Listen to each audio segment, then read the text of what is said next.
Apa sih? Kondisional adalah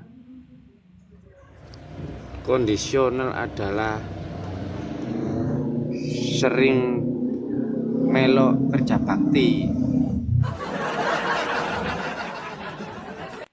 di masyarakat. aku wis krasa mesti ngawur arek iki. Kok gak tau Sampeyan tapui sampeyan nek sampe. gak tau melok kerja bakti, Ya apa? Kon ceritane kok moro kerja bakti kondisional ku ya apa ceritane sik? Ya apa? nggih mangkane kula niki kathah terus tangga-tanggaku nggih kathah sing kenal kula. Mangkane karo kata kerja bakti ngono ta, wong loro berarti. Wong kula niku nek napa jenenge mboten dikongkon ngoten nggih. Kerja bakti dhewe kok. Lho lah mangkane mau nang ndi?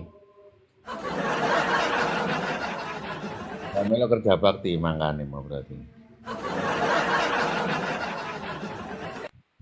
Nggih makane dhewe ten rumah.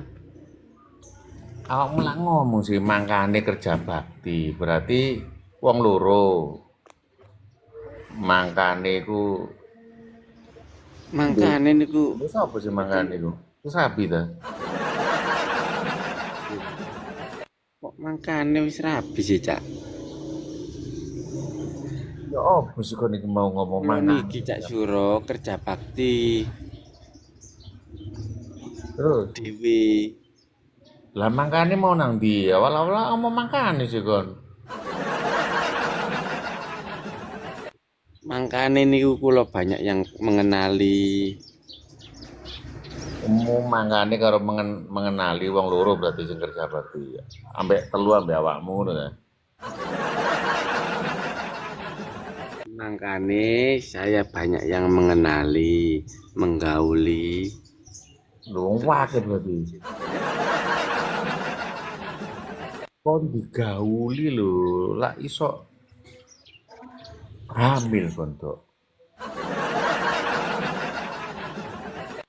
Bisa saged sih. Iso lah digauli kok. Gapleki akeh wong saiki gapleki